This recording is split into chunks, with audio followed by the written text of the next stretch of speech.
Hi guys, I'm here with Janet Messineo. She had written a book a while back that really captured my heart and my mind when it comes to fishing, called "Casting into the Light." So, Janet, welcome to the podcast.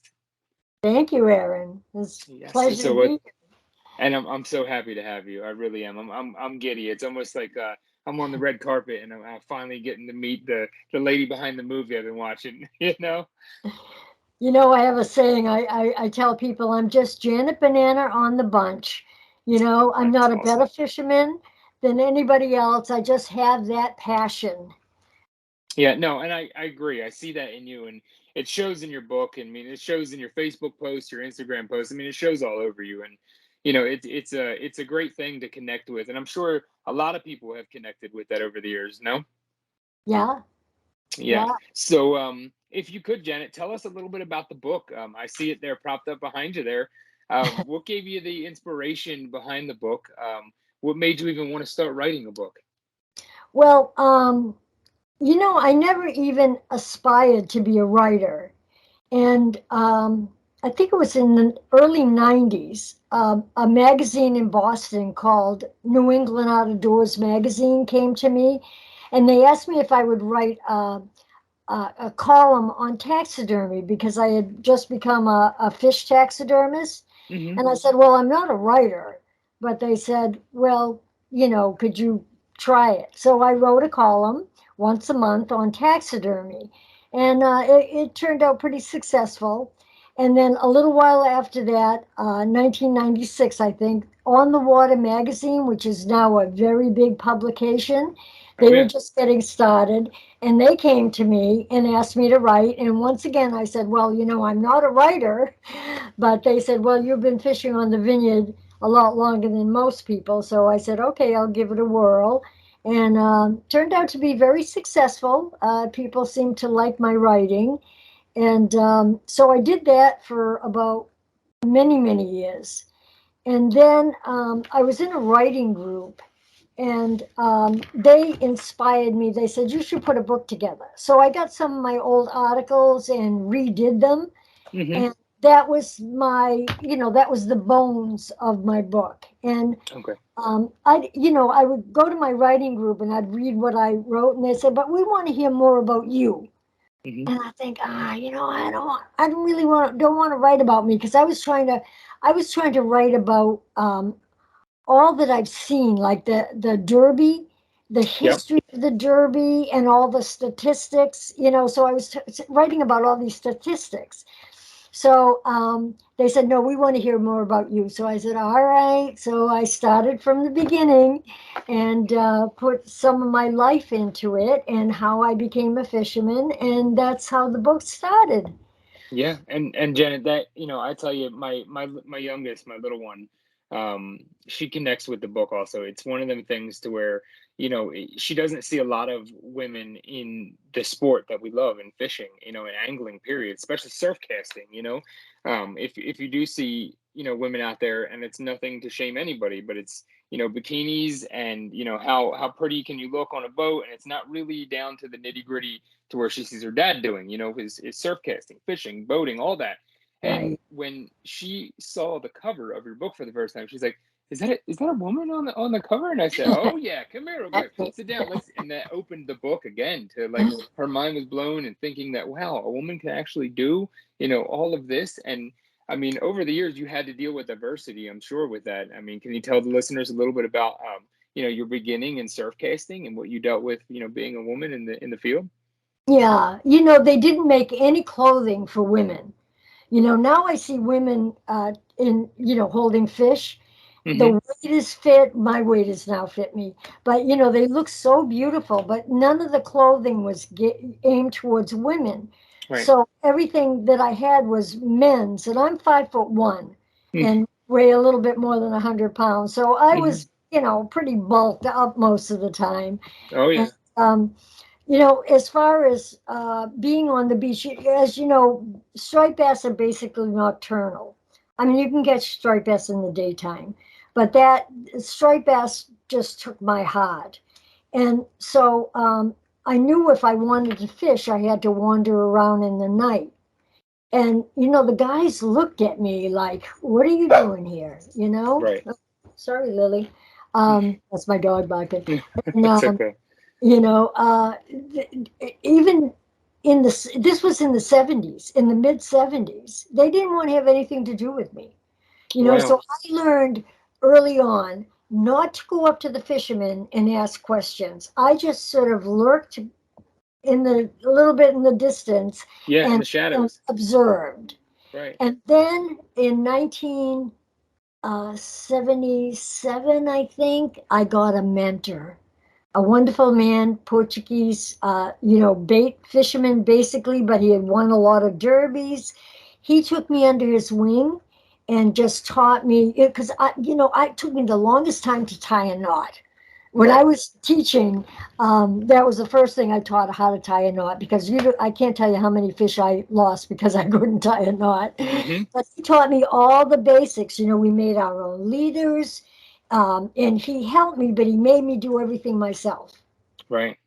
So yeah, that was my beginning. Yeah, no, and I honestly, I do the same for the little one. If she wants to bait a hook, I try to get her to the point to where she's comfortable with the bait and she's comfortable with the hook and comfortable with the knot. And I mean, the best way to learn is to do it yourself. Right. And it's kind of mind blowing when you tell me about your story about, the guys didn't want anything to do with you because I can't picture being that way. I can't picture not being able to teach someone that's willing to learn something. It just Yeah. I always try to stay open minded and kind of out there to where if you come to me in need of anything and I'm available and willing or capable of giving it, I give. So Right.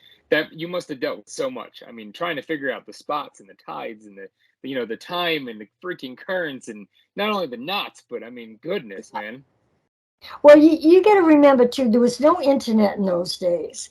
Mm, And we were selling fish, me included.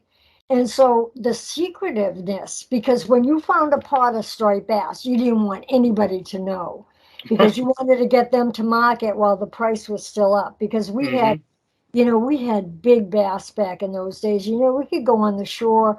Jackie and I caught 1,700 pounds of fish in like, 5 days from the shore one time, Goodness. and that was big money back in those days. So Yeah, we for didn't sure. have the internet. There was no information. Now, living on an island, we really weren't connected to the rest of the world as far as the fishing industry.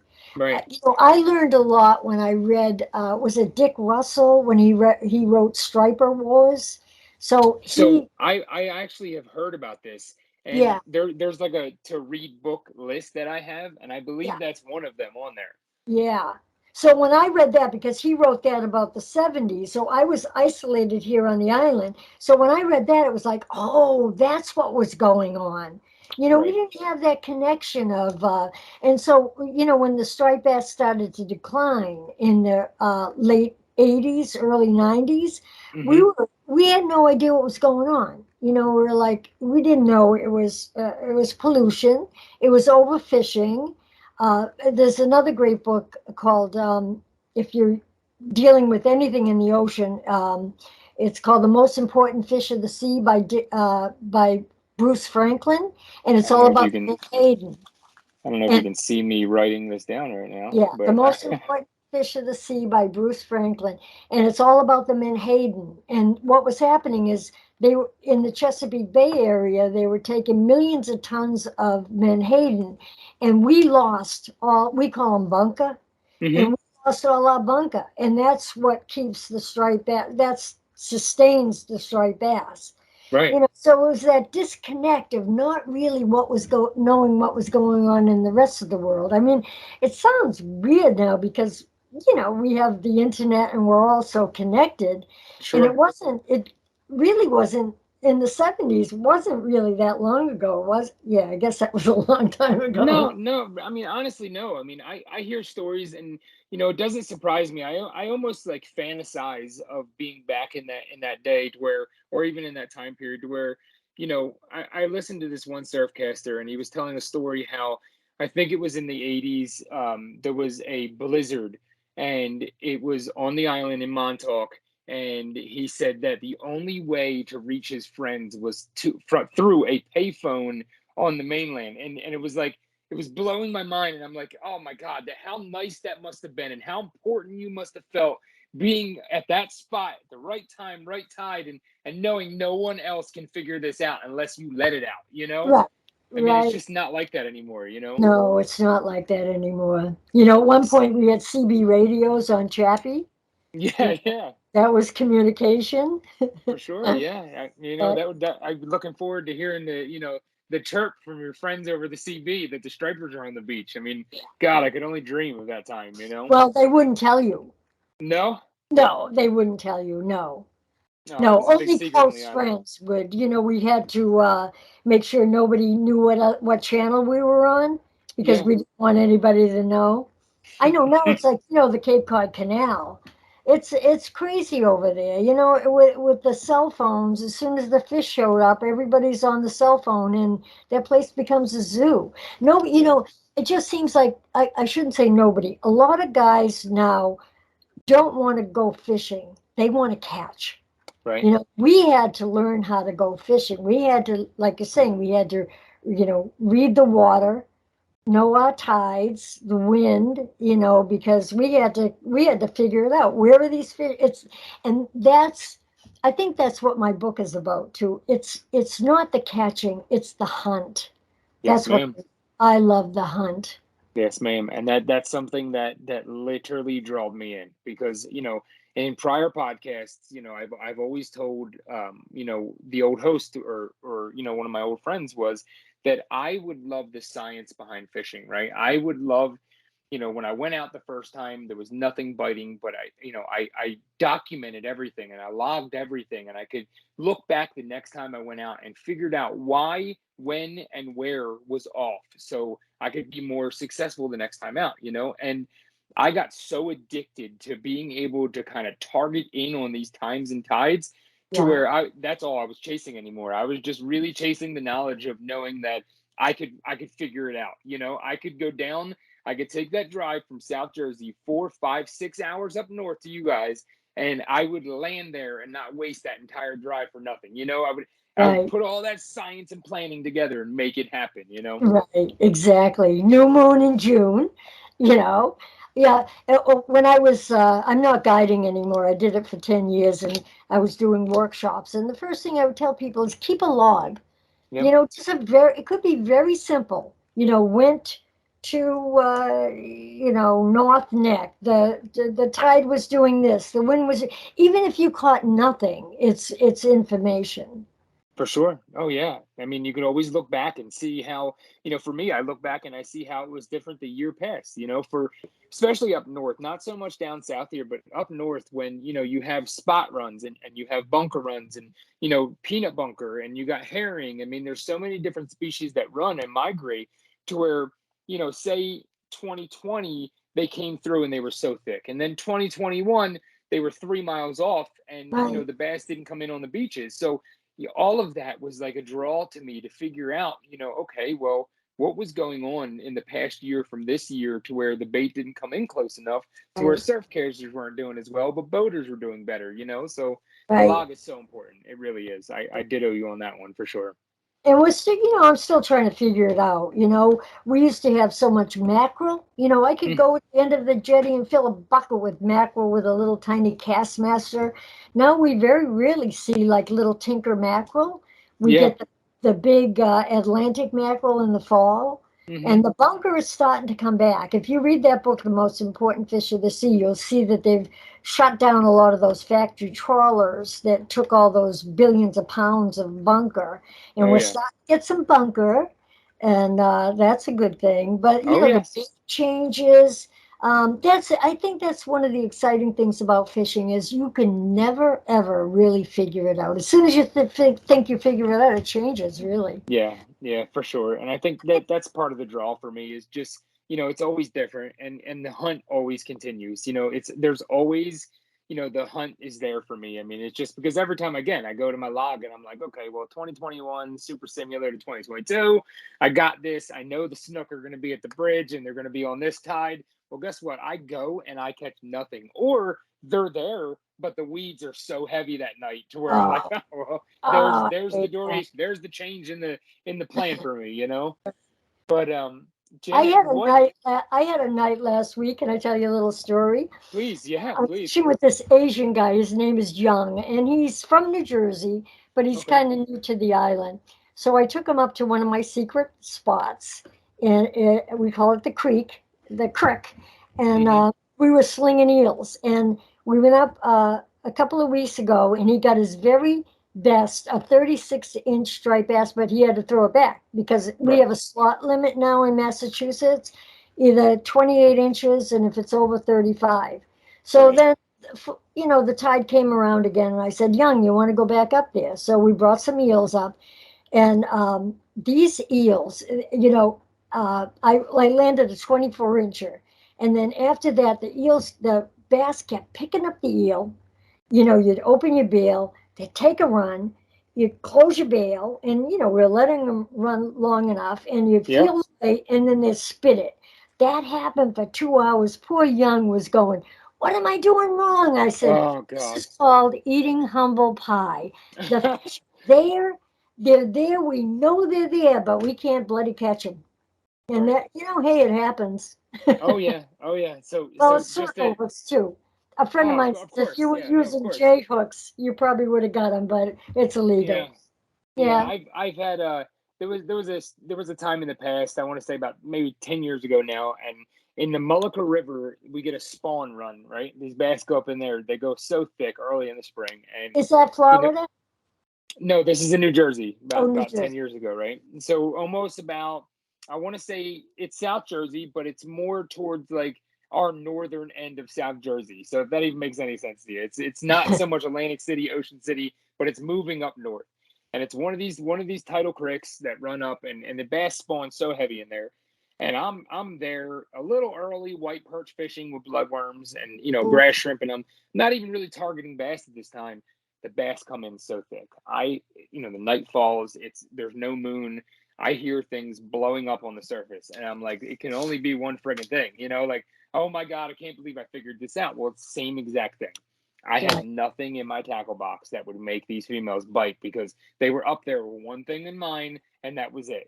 So right. again, humble pie hits you when you least expect it to, but It's it's true. good. Again, it falls back into that logging thing to where I logged every bit of that, Yeah, to where the final year now I was able to go out a little more prepared and target these fish where I didn't even think they were going to be. yeah, yeah. You mentioned So, white perch. I have a yep. recipe in the back of my book for white perch salad, I think. Oh, Yeah, yes. Oh, love yes. to get them in the back of one of the great ponds in the spring. Hmm. And, cyclical again. Back in the 70s, we used to catch, we'd go with a worm and we'd catch tons of white perch. Then they disappeared for probably 20, 25 years. Now they're Oh, back, goodness. Oh, because that same thing happened with the black sea bass. I caught, yep. think, one in the 70s. I didn't catch another one for 30 years. They're Oh, back my with goodness. a vengeance. And, we catch these big ones with the big lump on The their big head. lump. Yeah. They're just so little thick plumpers to where, I mean, they're one of my favorite fish to target in the winter. I mean, they're so thick in the Mullica River and over near Longport in South Jersey to where it's like almost that middle fish, that middle species to where nothing's really biting, but that's enough to keep you busy throughout the winter months. No, we don't get them that thick or that big, but we might get, 12 inches. Yeah, still, hey, yeah, Yeah, good, still good good eating fish. fish. Oh yeah. So Yeah. Janet, tell the listeners why striped bass, right? I read the book. I didn't get all the way through, and I'm telling you, I almost don't want to get all the way through the book. So it's nothing like I don't want to say that in offense to any means at all. I say it and I don't want the book to end. I really don't. I want to Oh, keep reading the book to where it just keeps going, right? So sweet. why striped bass? Why is that species so important to you, and why do you love targeting that species? Aaron, people ask me that all the time, or why fishing. I don't really know an answer to that. You know, like I think I wrote in my book, is it the hunt? Is it the wandering around at night? I don't know why. Yeah. I think it's just the love of and I think a lot of it has to do with the hunt and the mystery of it all. And you can never figure it out. Right. That's be part of it. Yeah, and I think that's a good thing. I look at it as, that's something that fuels you every time you go out, and that's something that'll fuel you till you can't go out anymore. So it's not a bad thing. It's Right, always a positive. right. I You did a little mentioned research. snook. You get snook down there. That's kind of like our striped bass, snook. Yes, that's the closest thing I could find to our striped bass. I've targeted almost every species here. The tarpon are so elusive to me to where they must get a call before I come down, right? And they say, "Hey, Aaron's Aaron's on the way down." And he even upped his game tonight. He's thinking he's gonna get you, but get the hell out of there because Janet, I tell you, I have a couple videos on my TikTok where I have them hooked on. I have the drag set perfect. I have my leader line at the pound it needs to be. I know they're hooked. I mean, they're really bony, but I know they're hooked. And they do one of these acrobatic 6 foot tall flips, and uh, my thing comes zooming back at me every friggin' time. So yeah, not one yet. yeah. Well, it's good to have a challenge. Yeah. You Oh know, yes, it's my that's my challenge. 70s, and I still have a lot of challenges yet. Hmm. Yeah, no, Yeah, that's good.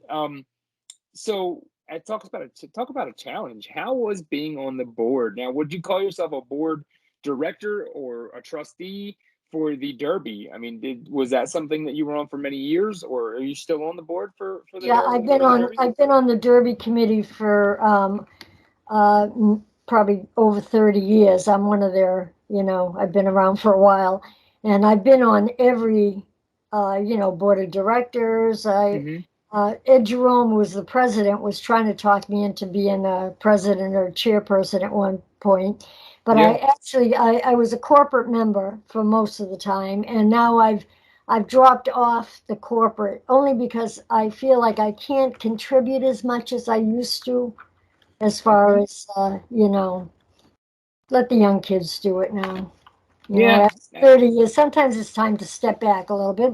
But I'm still on the committee.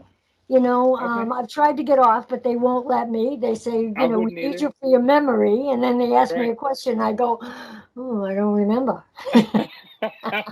That's okay. I listen. I wouldn't let you go anyway. I wouldn't either. I mean, the amount of knowledge you have, not only for Martha's Vineyard, but for the Derby. I mean, it's got to be priceless. It really, at this point. I mean, come on.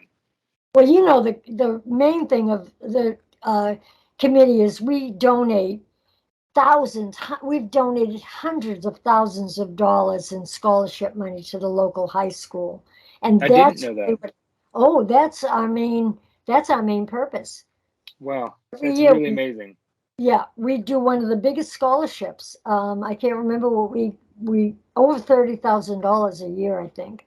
Wow, no, that's awesome. That really is. And Yeah, I assumed it was going to a charity or to some foundation. I mean, for sure, but I did not know it was for the local scholarships. I mean, yeah, that's amazing. That's yeah, admirable. It really is. yeah. And we have a regional high school. Anybody who wants to get into the marine fisheries or anything, it's kind of loosely, it's fabulous. That's something I wish, and I really, really wish that my community and my town growing up in South Jersey would have offered. They had, I heard stories from guys, and I didn't hear this till I moved down here, but guys that lived in Massachusetts and in Maine and Nantucket and all up north, where the schools would offer them their captain's license as like an Excel program, or they would. Or as a summer program, they give them credits of working on one of the charter boats. Like that blew my mind. I was like, where? I grew up in the wrong town, guys. This is crazy. I mean, graduating high school with your captain's license? I didn't want to be an electrician. I didn't want Yeah, to be a plumber. I yeah, wanted to be on the water. So it was, right, I didn't figure that out until I moved down here that actually some schools offered a marine program. right. We send Yeah. kids to 4 years of college. It's Wow. amazing. Yeah. So if you go to mvderby.org, you Hmm. can read the history of the Derby and all about the scholarships. It's amazing. I can't remember right now how much money we've given over the years, but hundreds and hundreds of thousands of dollars. Yeah, that's amazing, and that literally makes me want to sign up for the Derby next year and fish it. Because to know where it goes and to know it's going to such a good cause. I mean, why would you not want to? And Yeah. it's not a ton of money to fish the Derby, is it? No, I Yeah, think I it didn't went think up to so. about $70, but you get a free hat. Hmm. You get your booklet, and if you win a daily pin, you get pins for your hat. In fact, I have, oh, I have all my buttons I can probably show you. Oh yeah. Let me see if I can, I don't want to unplug this. Let's see here. Nah, I can't quite see that. But I Oh, have, I got a little glimpse, guys. I'm I sorry can, for the listeners, but she's got a I, really nice case, there's a a few display case. daily pins over the years. These are just bluefish.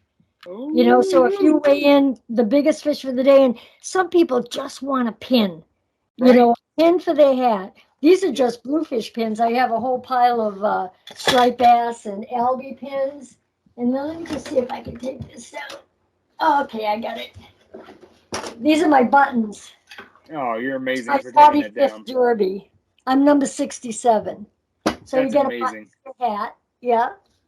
And yeah, even if you never, I think we even have a mystery prize. It depends on what we get for sponsorship.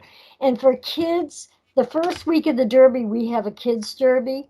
I Hmm. mean, kids can wait. We have a kids are in the Derby, but we have a little kids' Derby where everything is free. We have it on a big pier, and it's one day. And I just donated a scup to the kid who catches the biggest scup, a mounted, Oh, taxidermy. that's awesome. Yeah. Yeah, No, but that's it's amazing. great to see all these little kids. We have rods if they don't have rods, and it's just a 1 day thing. And they come to the table. In fact, I measure out the fish, and I've been doing it so long now.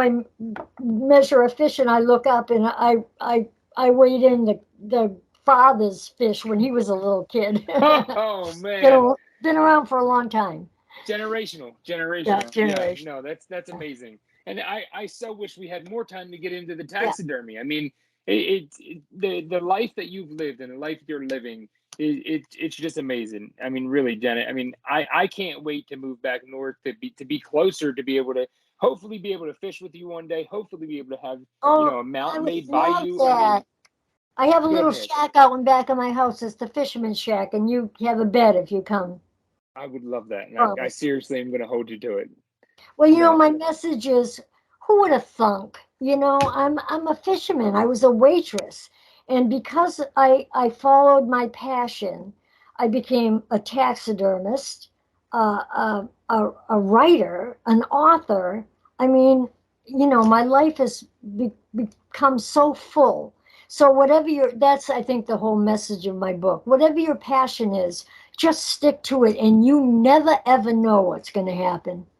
Yeah, and another thing is you can't say you didn't try. You can't say you didn't put your nose to the ground and your feet to the pavement and figure out what was going to happen next, because Right. you never know. And that was really, Janet, my whole push to move to Florida. Is I grew up in New Jersey, freezing my butt off in the winters, and always thinking like, well, what if I was in a state where I could fish year long? Uh, What would be next?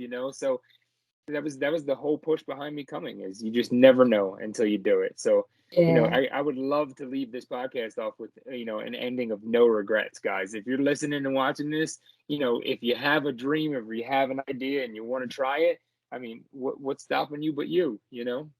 And never give up a minute before the miracle. How many That's it. times have you been one more cast, and that's the biggest fish of the night?